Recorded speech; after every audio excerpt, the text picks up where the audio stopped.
Shalom, tudo bem? No estudo anterior sobre idolatria, nós conceituamos e tratamos a sua principal característica, a substituição de Deus por outra coisa na vida da pessoa. No estudo de hoje, nós vamos explorar um pouco mais esse tema que consideramos de importância vital para todo crente. Amém? Vamos orar? Senhor, louvado seja o teu santo nome, Deus. Nós agradecemos, Pai, pela tua oportunidade que nos dá, Senhor Deus, para podermos estar aqui e trabalharmos sobre a tua palavra, Pai. Nós agradecemos, Deus. É uma oportunidade de ouro que o Senhor nos concede. Nós rogamos a Deus as tuas bênçãos sobre este estudo, sobre aqueles que vão assistir este estudo. Que todos tenham, Senhor Deus, o discernimento para ouvir mais de ti. Que o teu Espírito possa falar aos nossos corações. Nós te rogamos sempre em nome do Senhor Jesus. Amém. Amém. Maravilha.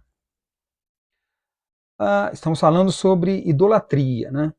A história de Israel nos mostra que a idolatria foi o grande mal que assolou o povo após a saída do Egito. Por séculos, o povo sucumbiu à sedução dos ídolos dos povos vizinhos, caindo no pecado da idolatria repetidas vezes.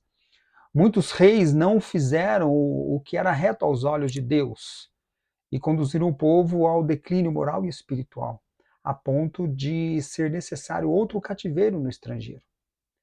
O Reino do Norte, Israel, foi derrotado pelos assírios e o Reino do Sul, Judá, foi levado cativo pelos babilônios. Após o retorno do cativeiro da Babilônia, a história de Israel demonstra que o povo, vamos dizer assim, né, aprendeu a viver sem as imagens que consideravam ídolos, reorganizando o caminho espiritual que tinham que seguir, né? Eles tinham esse caminho para seguir, para se aproximar de Deus. No entanto, a idolatria ressurgiu com outra roupagem. Ela continua sendo o desvio de adoração devida a Deus para falsos deuses e ídolos materiais, mas a idolatria no coração, que inclui conceitos mundanos e pecados internos, como a ganância e o amor ao dinheiro, isso aí tudo recebe uma força maior.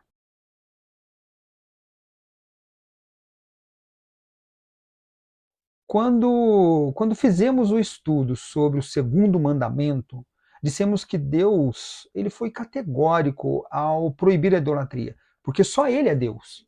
Além disso, a idolatria corrompe, falamos, as virtudes do ser humano, escravizando-o em seus impulsos e desejos naturais, na luxúria dos sentidos, bloqueando seus caminhos e desviando o ser humano do seu destino como criatura feita à imagem e semelhança de Deus. O reconhecimento de que Deus é um só e somente Ele que nos tira da casa da servidão impõe negar a divindade a qualquer outro ser. O Senhor é nosso Deus. Logo, tudo mais não é Deus, e sim criação sua. Em Êxodo 20, os versículos apresentam uma espécie de gradação, dando continuidade à proibição de não ter outros deuses. Isto é, começa por ter outros deuses, ter imagens deles, prostrar-se diante dessas imagens e dos deuses e, por fim, servir a eles. Assim, servir os ídolos é mais grave do que simplesmente tê-los, embora tudo seja idolatria em seu conceito. Enquanto a prostração versa sobre uma atitude devocional passiva, o serviço é ativo e prático, com o mesmo reconhecimento, incluindo, por exemplo, ofertas, incensos, velas, ainda tomar atitudes na vida de acordo com o ídolo. O apóstolo Paulo também toca neste ponto quando escreve aos Romanos, dizendo: eles adoraram e serviram coisas que Deus criou, ao invés do Criador.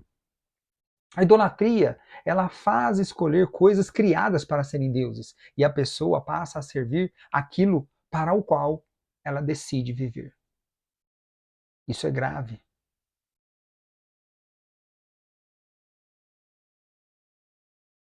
O Salmo 115, de 4 a 7, deixa bem claro como as escrituras encaram os ídolos. Eles têm boca, mas não falam. Olhos, mas não veem. Ouvidos, mas não ouvem.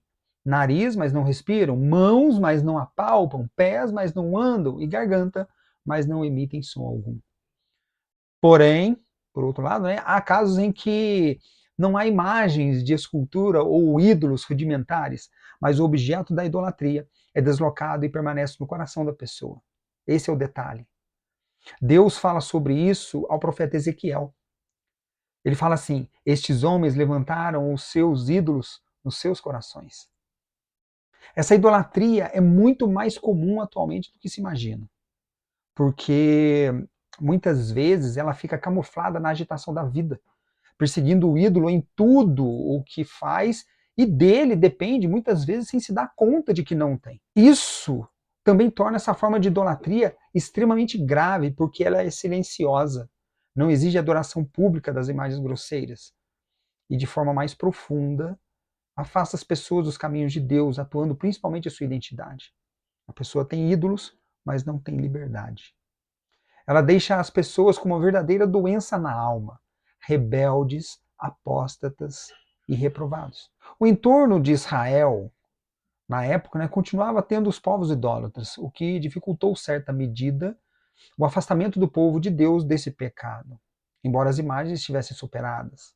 Ou seja, né, os ídolos eles não se limitam às estátuas de madeira ou pedra. Depois do Cristo, o apóstolo Paulo, embora tivesse combatido fortemente o culto aos ídolos no mundo greco-romano, ele equipara a avareza, a ganância, né, diretamente à idolatria. E ele lista a idolatria como uma obra da carne em Gálatas 5:20.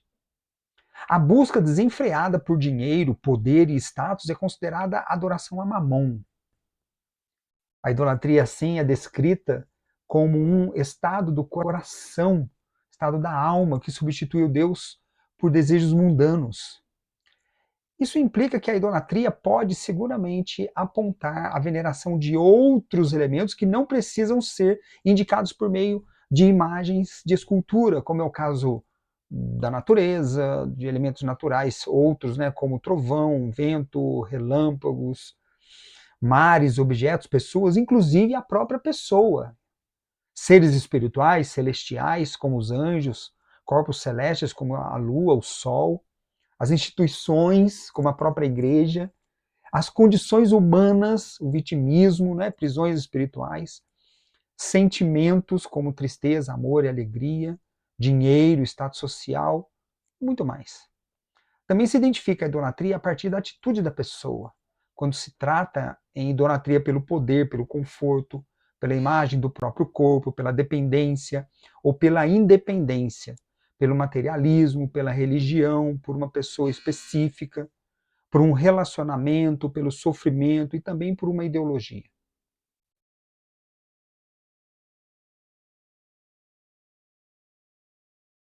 Consequências. A idolatria tem consequências? Tem. Posso falar primeiro aqui, a pessoa vive uma mentira, porque o ídolo não é Deus. A pessoa se esconde de Deus, de si mesma e dos outros para manter o controle.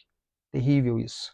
Outra, é preciso conviver com as consequências, porque a pessoa sofre consequências danosas nesse sentido.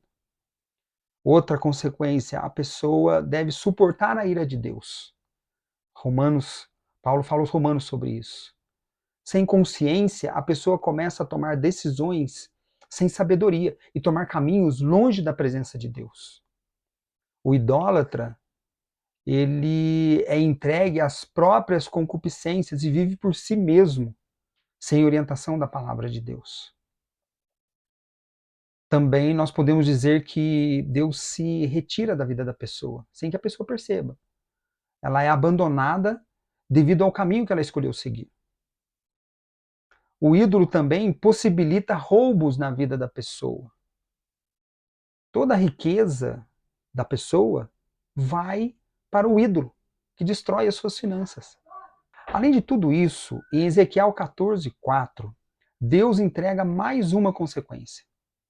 Se a pessoa recorre a Deus para qualquer coisa, ele responderá conforme a multidão dos seus ídolos. A resposta severa de Deus seria à altura da condição da pessoa diante dos seus ídolos. Provérbios 1:31 nos diz que eles comerão do fruto de seu caminho, porque não aceitaram os caminhos do Senhor. No entanto, apesar de tudo isso que nós falamos, Eu creio que a consequência mais profunda, terrível e grave da idolatria é a exclusão do reino de Deus. Em 1 Coríntios, capítulo 6, de 9 a 10, Paulo adverte que os idólatras não herdarão o reino de Deus, enquanto o próprio Cristo, em Apocalipse 22:15, declara que os idólatras ficarão de fora da Jerusalém celeste. Terrível isso, né?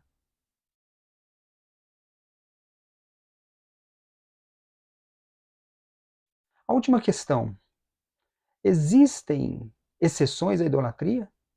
Sim, existem exceções ao conceito de idolatria. As Escrituras indicam basicamente duas exceções fundamentais ao conceito de idolatria, apresentando imagens que foram feitas a partir de uma ordem de Deus, o que, em princípio, afasta a idolatria. A primeira delas, os querubins que estavam no propiciatório da Arca da Aliança, e a segunda, a serpente de metal sobre uma haste.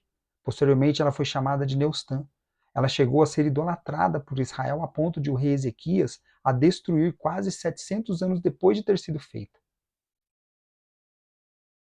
Enfim, cuide para que os ídolos não tomem conta de sua vida e coloque a sua vida nos caminhos de Deus. Você só tem a ganhar com isso. Amém? Esse é o nosso estudo de hoje. Uma ótima semana para você. Fica com Deus. Shalom.